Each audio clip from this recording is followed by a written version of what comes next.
बिस्मिल्लाहिर्रहमानिर्रहीम। अस्सलाम वालेकुम। कैसे हैं आप सब? आई होप सब ठीक होंगे ना। हम आज की वीडियो को स्टार्ट कर लेते हैं। उससे पहले आप सब मेरे चैनल को सब्सक्राइब कर दें और बेल आइकन के बटन पर क्लिक कर दें ताकि हर आने वाली वीडियो आप तक ईजिली पहुंच सके। तो आज की वीडियो को स्टार्ट करते हैं। आज की वीडियो में हम लेक्चर स्टार्ट करेंगे क्लास 9th के। इसके अंदर आज हम चैप्टर नंबर 1 की एक्सरसाइज 1.1 को कंप्लीट सॉल्व करेंगे। तो हम देखते हैं कि उसको हम कैसे सॉल्व करते हैं। तो हम स्टार्ट करते हैं। आप लोग अपनी बुक्स वगैरह भी अपने पास ओपन रख सकते हैं ताकि आप लोग अपनी स्टेटमेंट वगैरह को भी साथ साथ रीड कर सकें। तो आ जाते हैं क्वेश्चन नंबर 1 की तरफ। आप लोग यहाँ पे देख सकते हैं, ये है एक्सरसाइज 1.1 आप लोगों की। ठीक है, इसमें क्वेश्चन नंबर 1 आ जाता है। क्वेश्चन नंबर 1 इसके अंदर है find the order of matrix, यानी कि आप लोगों ने क्या करना है, जो एक मैट्रिक है उसका आप लोगों ने ऑर्डर जो है वो फाइंड करना है। तो ऑर्डर कैसे फाइंड करते हैं उसको हम देख लेते हैं। आप लोगों को सबसे पहले मालूम होना चाहिए कि एक जो मैट्रिक है उसके अंदर कितनी रोज होती हैं और कितने ही उसके अंदर कॉलम होते हैं।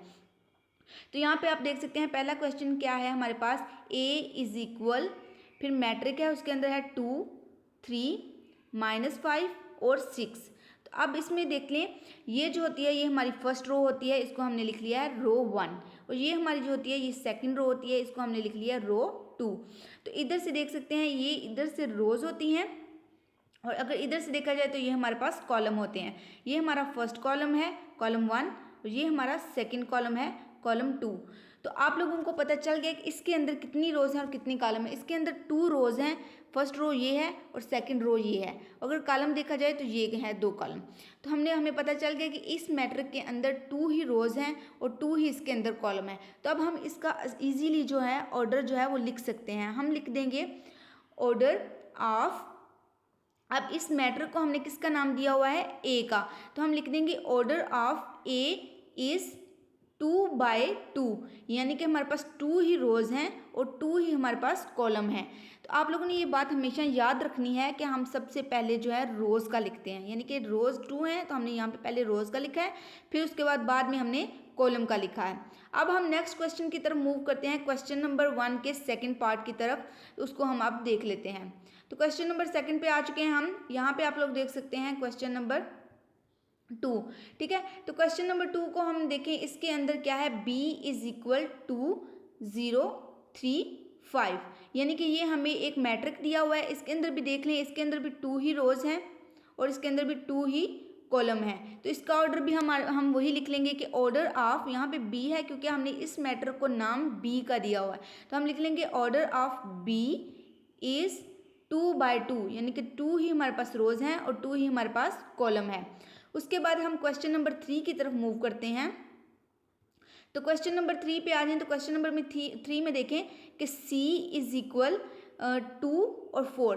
आप लोगों ने ये बात हमेशा याद रखनी है कि आप लोगों ने इसके साथ ये रोज और इस तरह ये कॉलम जो लिखा हुआ है ये आप लोगों ने नहीं लिखना है। ये मैंने जस्ट आप लोगों को समझाने के लिए इसके ऊपर राइट किया हुआ है। तो आप लोगों ने ये साथ नहीं राइट करना। आप लोगों ने जस्ट जब आपको ये क्वेश्चन दिया होगा, ठीक है, तो आप लोगों ने नीचे बस उसका इस तरह से ऑर्डर जो है लिख देना है। आप लोगों को पता हो बस कि इसमें रोज और कॉलम कितने हैं। तो अब देख सकते हैं इस मैट्रिक के अंदर ये एक ही रो है और इसके अंदर 2 जो है वो कॉलम है। तो अब इसका ऑर्डर हम लिख देंगे ऑर्डर ऑफ, अब ये यहाँ पे देखिए इस मैट्रिक को हमने नाम दिया हुआ है सी का, तो हम लिख देंगे ऑर्डर ऑफ सी इज 1। अब देखिए हमने इधर फर्स्ट पे रो को लिखा है। मैंने पहले भी बताया कि रोज को हमेशा फर्स्ट पे लिखते हैं और बाद में हम कॉलम को डिफाइन करते हैं। तो अब हमने लिखा order of C is first, यानी कि 1/2, यानी कि एक रो है और इसके अंदर 2 जो है वो कॉलम है। उसके बाद क्वेश्चन नंबर 4 पे आ जाएं, इसके 4 पार्ट पे। तो यहाँ पे देखें d इज इक्वल 4, 0, 6, ये मैट्रिक के अंदर गिवन है। यहाँ पे देख लें इसकी ये फर्स्ट रो है, ये इसकी सेकंड रो है, उसके बाद ये इसकी थर्ड रो है, और अगर कॉलम देखा जाए तो इसके अंदर एक ही कॉलम है। तो अब हम इसका लिख सकते हैं ऑर्डर, हम लिख देंगे ऑर्डर ऑफ, अब इस मैट्रिक को हमने जो नाम दिया हुआ है वो है d, तो हमने लिख दिया कि ऑर्डर ऑफ d इज 3/1, यानी कि इसके अंदर 3 रोज हैं और 1 जो है वो कॉलम है, तो 3/1 लिख दिया। उसके बाद हम यहाँ पे क्वेश्चन नंबर 5 की तरफ आ चुके हैं। तो यहाँ पे देखिए क्वेश्चन नंबर 5 में क्या है, e इज इक्वल, यानी कि क्वेश्चन नंबर 1 का जो 5th पार्ट है वो हम यहाँ पे सॉल्व कर रहे हैं। तो e इज इक्वल, इसमें है a, उसके बाद डी है, बी है, ई है, यहाँ पे सी है और यहाँ पे एफ है। तो अब इसमें देख लेते हैं, यहाँ पे ये देखें फर्स्ट रो है, ये सेकंड रो है, ये थर्ड रो है, ये फर्स्ट कॉलम और ये सेकंड कॉलम।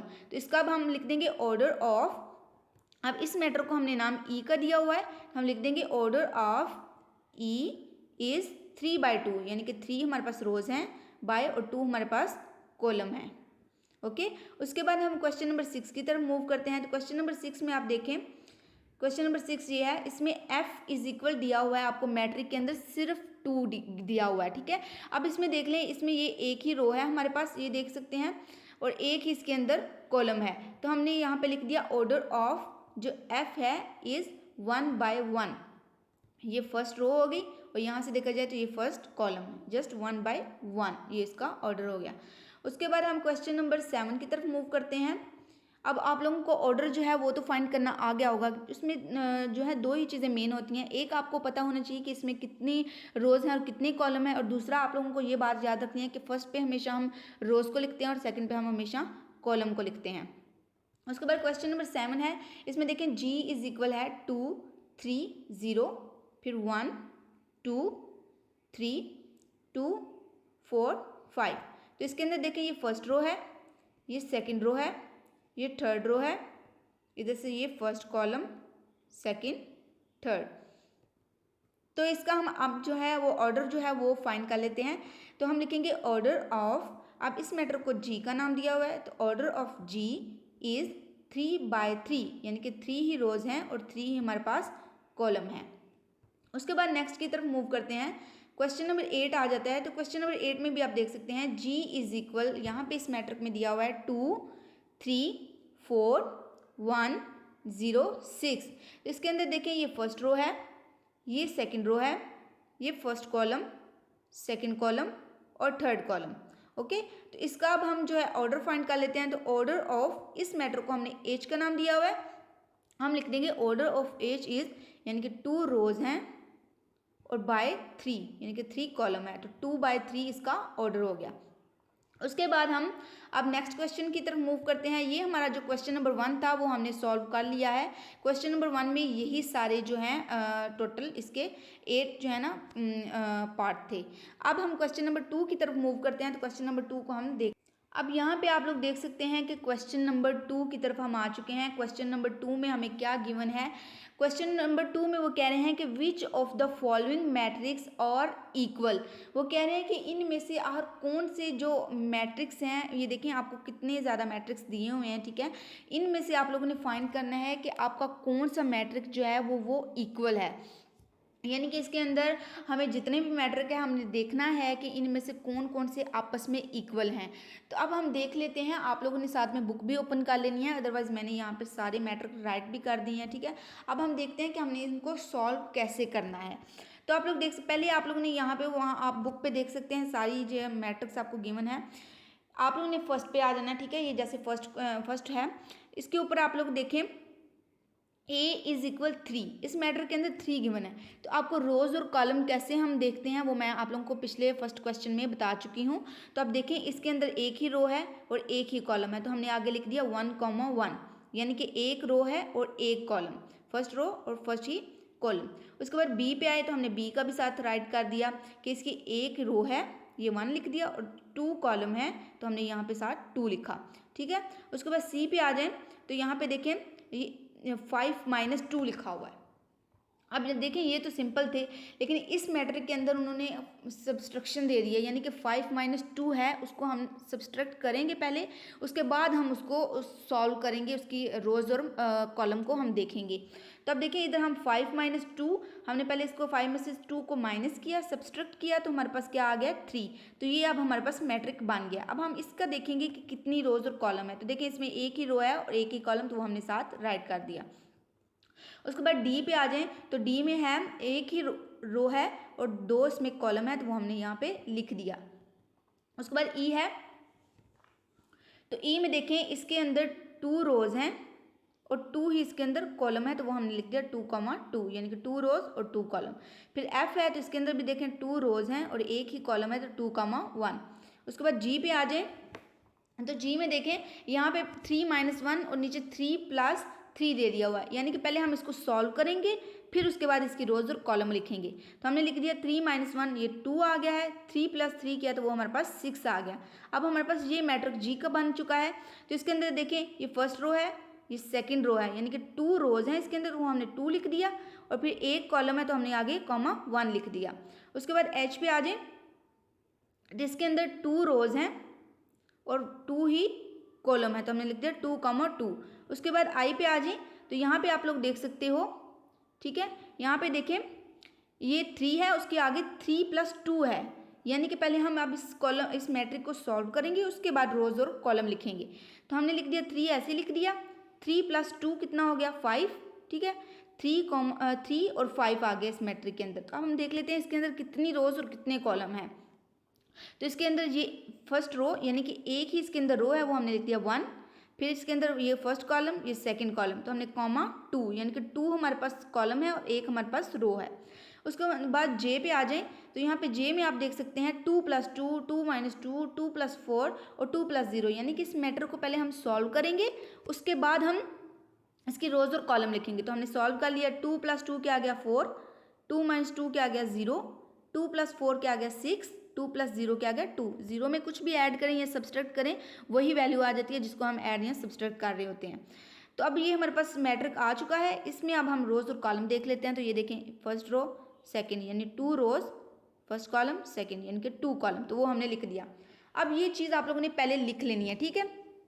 जब आप लोगों ने ये चीज़ लिख ली, ये आपके लिए इजी हो जाता है कि आप लोग इस तरह से इसको राइट कर लो, ठीक है। तो उसके बाद आप लोग देख लो कि अब कौन कौन सा जो मैट्रिक है वो आपस में इक्वल है। तो अब हम देख लेते हैं, यहाँ पे आप लोग देखें हमने सब का रोज और कॉलम लिख दिया। तो अब हम देखते हैं कौन कौन सा इक्वल है, वो हमें कैसे पता चलेगा। तो यहाँ पे देखें ये फर्स्ट है, इसमें देखें 1, 1, यानी कि इसके अंदर एक ही रो है और एक ही कॉलम। अब हम देख लेते हैं ऐसा कौन कौन सा, इन सब में ऐसा कौन कौन सा ऐसा मैट्रिक है जिसके अंदर एक ही रो और एक ही कॉलम है। तो ये देखें ये है जिसके अंदर 1, 1 लिखा हुआ है, यानी कि एक रो और एक कॉलम। उसके बाद ये है सेकंड, ये है इसके अंदर भी एक ही रो है और एक ही कॉलम है। तो अब हम देख लेते हैं और तो कोई नहीं है, इसके अलावा और कोई भी नहीं है, ठीक है। तो ये 2 ही हैं। तो अब हम देख लेते हैं, पहली चीज़ हमने इनमें ये देखनी है कि इनके रोज और कॉलम सेम हो। देखिए जब इसके अंदर भी एक ही रो है एक ही कॉलम, इसके अंदर भी एक ही रो एक ही कॉलम, ये जब चीज़ हो गई तो दूसरी चीज़ आप लोगों ने सेकंड चीज़ जो है वो इसमें ये देखना है कि इसके अंदर जो वैल्यू है वो भी सेम है, यानी कि मैट्रिक के अंदर जितनी भी वैल्यूज़ हैं वो भी सेम है, इनकी रोज और कॉलम तो सेम है। अब इस मैट्रिक को हमने देखा तो इसके अंदर जस्ट 3 है, तो इसके अंदर देखा तो इसके अंदर भी देखें जस्ट 3 है। तो यानी कि इन दोनों की वैल्यू भी सेम है और इन दोनों के जो रोज और कॉलम भी सेम है। तो इसका मतलब A = है C के। तो हमने यहाँ पे नीचे लिख दिया A = C। ये हमने फर्स्ट फाइंड कर लिया। अब हम नेक्स्ट की तरफ मूव करते हैं, यहाँ पे आ जाएं तो ये देखें ये फर्स्ट और सेकंड ये सी वाला मतलब सॉल्व हो गए हैं। तो इसके इधर मैंने क्रॉस लगा दिया। ये जस्ट मैंने वैसे ही आपको समझाने के लिए लगाया, आप अदरवाइज ना भी लगाएं, मतलब ये लगाना ज़रूरी नहीं है, ये नहीं लगाते ही नहीं है, ठीक है। उसके बाद ये सेकेंड पे आ जाए तो यहाँ पर आप लोग देखें इसमें क्या है, इसमें एक रो है और 2 कॉलम है। अब हम देख लेते हैं कि और कौन कौन सा ऐसा मैट्रिक है जिसके अंदर एक रो और 2 कॉलम है। एक ये है वाला है, देखें 1 रो और 2 कॉलम, इसके अंदर भी 1 रो और 2 कॉलम है। उसके बाद ये देखें इसके अंदर भी 1 रो और 2 कॉलम है। अब हमें 3 ऐसे मैट्रिक मिल गए हैं जिनके अंदर 1 रो और 2 कॉलम है। अब हम देखते हैं इन तीनों की, ठीक है, इन तीनों की जो वैल्यूज़ हैं वो भी सेम है कि नहीं, ठीक है। अब देखें ये फर्स्ट है, इसके अंदर क्या है 3 और 5, ठीक हो गया। अब इसके अंदर जब हम इस पे आए हैं डी पे, तो यहाँ पे देखें इसके अंदर 5 और 3 है, यहाँ पे तो उल्टा हो गया, यानी ऐसा नहीं होना चाहिए। यानी कि आपका अगर कोई मैट्रिक है तो उसके अंदर उनकी वैल्यूज़ भी सेम होनी चाहिए। अब ये नहीं कहना कि इसके अंदर 3, 5 है, इसके अंदर भी तो 3, 5 मौजूद है, बेशक 3, 5 मौजूद है, लेकिन इनकी पोजीशन भी सेम होनी चाहिए। यहाँ पे यहाँ 3 है और लेकिन इधर 5 है, तो ये देखें ये मैच नहीं होते, ये तो मतलब हो ही नहीं सकते इक्वल। अब हम थर्ड पे जाते हैं आई पे, तो यहाँ पे देखें इसकी क्या है 3 है और देखें इसका भी 3 है, बी का भी 3 है और आई का भी फर्स्ट 3 है, बी का भी सेकंड वाला 5 है और इसका भी आई का भी सेकंड वाला 5 है, यानी कि इनके अंदर जो मैट्रिक के अंदर वैल्यूज़ हैं वो बिल्कुल सेम है बी और आई की, और बी और आई के जो रोज़ और कॉलम हैं वो भी सेम है। तो हम आप लिख देंगे कि बी इज इक्वल है आई के। ठीक हो गया। अब हमने सेकंड भी फाइंड कर लिया। अब हम थर्ड की तरफ मूव करते हैं। ये सारे तो हमारे सॉल्व हो गए हैं। थर्ड पे आ जाते हैं। तो यहाँ पे देखें क्या है 2,2। अब हमने वो वाले मैट्रिक्स देखने हैं जिनके अंदर जो है उनकी रोज़ भी जो है सेम हो और कॉलम भी सेम हो, यानी कि 2 ही रोज़ हों और 2 ही कॉलम हो। इसके अंदर 2 रोज़ और 2 कॉलम है।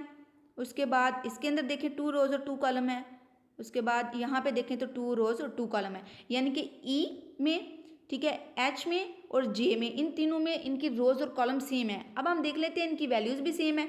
ई में देखा तो 4062 है, जब एच में आए तो यहाँ भी 4062 है, यानी सेम है। जे में आए तो यहाँ भी देखें 4062 है, यानी इन तीनों की ई की, एच की और जे की वैल्यूज़ भी सेम है और इनके रोज़ और कॉलम भी सेम है। तो हमने फिर लिख दिया E is equal J is equal E is equal H is equal J, यानी कि तीनों सेम है। ठीक है। उसके बाद नेक्स्ट पे आते हैं। तो नेक्स्ट यहाँ पे देखें एफ में क्या है 2 रोज़ हैं इसके अंदर और 1 कॉलम है। अब हमने देखना है कि कौन कौन सा ऐसा मैट्रिक है जिसके अंदर 2 रोज़ हैं और 1 कॉलम है। तो अब देख लें इसके अंदर है 2 रोज़ और 1 कॉलम। नेक्स्ट इसके अंदर भी है 2 रोज़ और 1 कॉलम है। इसके अंदर देख लें यहाँ पे 2 ही हैं। अब ये देखिए इन दोनों की जो रोज़ और कॉलम तो सेम है, हमें पता चल गया। अब हमने देखना है कि इनकी वैल्यूज़ भी सेम है। इसके अंदर भी 2 6 है और इसके अंदर भी 2 6, यानी कि वैल्यूज़ भी सेम और रोज़ और कॉलम भी सेम। तो ये दोनों एफ इज इक्वल जी हो जाएगा, वो भी हमने यहाँ पे राइट कर दिया। तो ये था तरीका हम कैसे फाइंड करते हैं कि कौन कौन से मैट्रिक्स जो हैं वो आर इक्वल हैं। ठीक है। तो इस तरह से हम इनको फाइंड कर सकते हैं। फॉर एग्जांपल अगर आपको पेपर में 3 या 4 भी वो मैट्रिक्स दे देते हैं और कहते हैं कि इनमें फाइंड करें कौन कौन सा इक्वल है, तो आप लोगों ने इस तरीके से उसको फाइंड आउट कर लेना है। ओके। उसके बाद हम जो है नेक्स्ट क्वेश्चन की तरफ मूव करते हैं, क्वेश्चन नंबर 3 की तरफ। उसके बाद यहाँ पे क्वेश्चन नंबर 3 पे आ चुके हैं। क्वेश्चन नंबर 3 में आप लोग देख सकते हो कि find the values of A B C and D which satisfy the matrix equation, यानी कि आप लोगों ने ए बी सी और डी की वैल्यूज़ फाइंड करनी है, ये जो आपको मैट्रिक गिवन है। यहाँ पे अब हम इन मैट्रिक को देख लेते हैं। तो यहाँ पे चेक कर सकते हो आप, ये एक फर्स्ट मैट्रिक आपको दिया हुआ है इज इक्वल और ये सेकेंड मैट्रिक आपको गिवन है। आप लोगों ने क्या करना है कि इनमें से वैल्यूज़ को फाइंड करना है। अब देखिए ये मैट्रिक फर्स्ट वाला है, ये सेकंड वाला है, लेकिन इनके दरमियान ये इक्वल का साइन है। ये इक्वल का साइन इस बात को शो कर रहा है कि ये दोनों मैट्रिक्स जो हैं वो आपस में इक्वल हैं।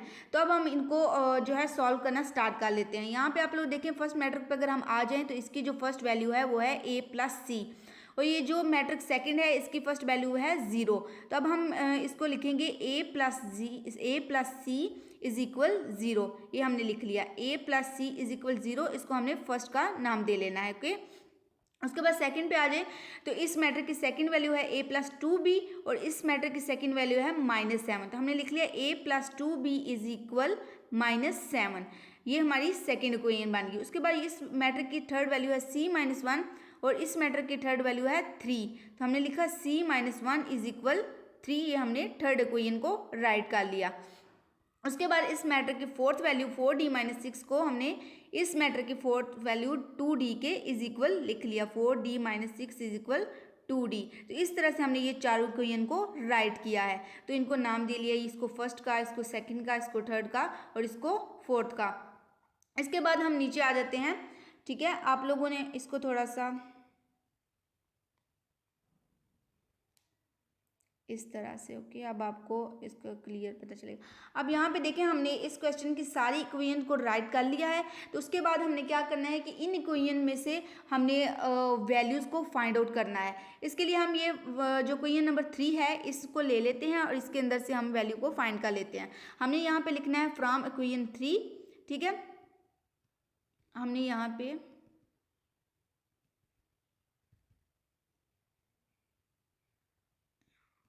इधर आप लोगों ने लिखना है, ये इक्वेशन 3 हमने लिखा फ्रॉम इक्वेशन 3। तो अब आप लोगों ने इसको सॉल्व करना स्टार्ट करना है। इक्वेशन 3 कौन सी थी, c माइनस 1 इज इक्वल 3। यहाँ पे आ जाए c माइनस 1 इज इक्वल 3 पे, तो यहाँ पे देखें इसको हम इजीली फाइंड कर सकते हैं। ये 1 जो है इस साइड पे माइनस हो रहा है, जब वो इस साइड पे आता है तो वो यहाँ पे आके प्लस हो जाता है। ये बात हमेशा याद रखनी है, जो चीज़ इस साइड पे माइनस हो रही होती है वो इस साइड पे आके प्लस हो जाती है, और अगर इस साइड पे प्लस हो रही होती है तो इस साइड पे आके माइनस हो जाती है। तो c जो है हमारा ऐसे रहेगा यहाँ पर, और ये जो 1 है इधर माइनस हो रहा है तो इधर आके हमने 3 से ऐसे लिखा, और 1 इधर आके +1 कर दिया, तो 3 + 1 4। हमारी c की फर्स्ट वैल्यू जो है हमने फाइंड कर ली। उसके बाद जो हमारी सेकंड वैल्यू है वो हम इक्वेशन जो इधर देख लें, ये इक्वेशन 4th है, तो हम इक्वेशन 4 में से सेकंड वैल्यू को फाइंड आउट कर लेंगे। हमने लिखा फ्रॉम इक्वेशन 4, इसकी वैल्यू को हमने ले लिया, इक्वेशन सारी को हमने यहाँ पे राइट कर लिया है नीचे, ठीक है। तो यहाँ पे अब हमने राइट करने के बाद इसको सॉल्व करना है। हमने लिख लिया फ्रॉम इक्वेशन 4, हमने लिख लिया 4d minus 6 is equal 2d। अब 4d minus 6 is equal 2d है, तो यहाँ पे देखें ये 2d जो है इस साइड पे प्लस हो रहा है, अगर हम इस साइड पे उसको लेके आए तो ये देखें इधर आके वो माइनस हो गया।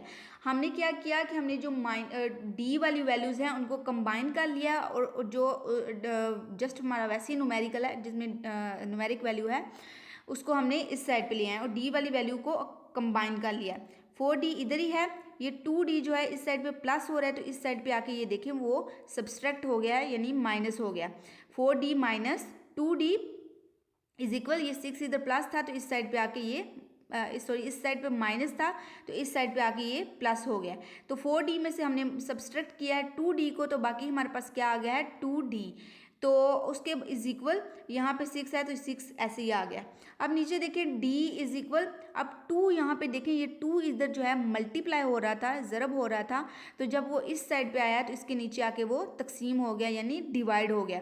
तो फिर हमने क्या किया 2 3 6, तो यहाँ पे d इज इक्वल 3, ये हमारी d की वैल्यू भी फाइंड आउट हमने कर ली है। उसके बाद हम देखते हैं कि हमने जो नेक्स्ट वैल्यू फाइंड की है वो हमने कैसे की है। तो अब देखिए यहाँ पे जो है हमारी c की वैल्यू और d की वैल्यू तो हमने जो है वो फाइंड आउट कर ली। अब हम यहाँ पे क्या राइट करेंगे कि ये देखिए हमने c की वैल्यू और d की वैल्यू फाइंड कर लिया। अब हमने नेक्स्ट a और जो b रह गई है उनकी वैल्यूज़ फाइंड करनी है।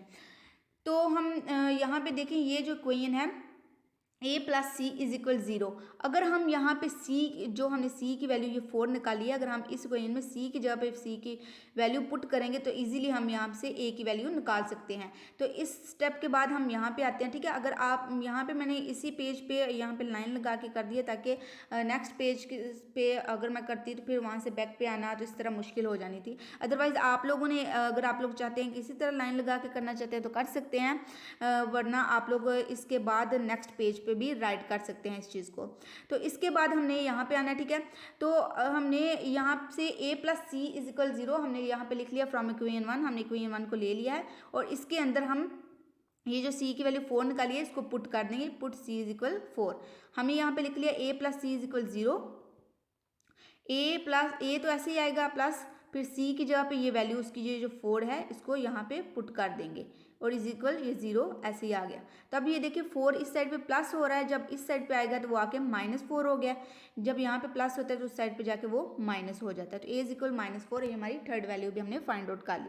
उसके बाद हम क्या करेंगे कि हमने जो इक्वेशन 2 हमारे पास रह गई है ये वाली, इसको हम ले लेंगे फ्रॉम इक्वेशन 2, और इसके अंदर अब ये जो a की वैल्यू -4 आई है वो इसमें a की जब पुट करेंगे तो यहाँ से b की वैल्यू हम इजीली फाइंड आउट कर सकते हैं। तो हमने इक्वेशन 2 को यहाँ पे राइट कर लिया, a plus 2b is equal -7, इसको इस इक्वेशन को हमने यहाँ पे राइट कर लिया। अब हम इसमें a की जगह -4 जो है वो पुट कर देंगे। ये देखिए a की जगह पे हमने -4 पुट कर दिया, प्लस 2b और -7 ये ऐसे ही आ गया। अब यहाँ पे देखिए 2b तो इधर ही रहा, लेकिन ये जो 4 है यहाँ माइनस हो रहा है तो हम इसको इस साइड पे लेके आएंगे तो 4 यहाँ पे आके प्लस हो जाएगा। 2b ऐसे रहा इज इक्वल -7 इधर ऐसे ही है, और ये -4 इधर आके +4 हो गया, तो यानी कि इधर माइनस था तो इधर आके प्लस हो गया। अब नेक्स्ट देखिए 2b ऐसे ही आ गया, -7 में से हमने +4 किया है, यानी कि प्लस माइनस माइनस इनको सब्सट्रैक्ट करेंगे, 7 में से 4 को हमने सब्सट्रैक्ट किया तो हमारे पास बाकी 3 आ गया, और बड़ी इनमें से ग्रेटर वैल्यू जो 7 थी उसके साथ माइनस है तो इसके साथ भी माइनस आएगा। उसके बाद देखिए 2b इज इक्वल -3 हमारे पास ये आ गया, ठीक है। इसको मैंने 2 दफ़ा राइट कर दिया था गलती से, तो आप लोगों ने जस्ट एक दफ़ा ही इसको लिखना है। उसके बाद देखिए b है, b ऐसे ही आ गया, 2 इधर मल्टीप्लाई हो रहा है तो इधर आके वो डिवाइड हो गया -3/2। तो इस तरह से हमारी फोर्थ वैल्यू भी हमने फाइंड आउट कर लिया। ये देखें अब हमारे पास a की वैल्यू -4 आ गया है, b की -3/2 और c की 4 और d की हमारी इज इक्वल 3। इस तरह से हमने इस क्वेश्चन नंबर 3 को भी कंप्लीट सॉल्व कर लिया है, ठीक है। तो ये थी हमारी आज की वीडियो। अगर आप लोगों को मेरी वीडियो पसंद आई तो मेरे चैनल को सब्सक्राइब कर दें ताकि हर न्यू आने वाली वीडियोस जो भी हैं वो आप तक इजीली पहुंच सके, क्योंकि हमने लेक्चर स्टार्ट किए हुए हैं। तो अब इसके बाद सेकंड लेक्चर में हम 1.2 को कंप्लीट सॉल्व करेंगे। तो ओके, अल्लाह हाफिज़।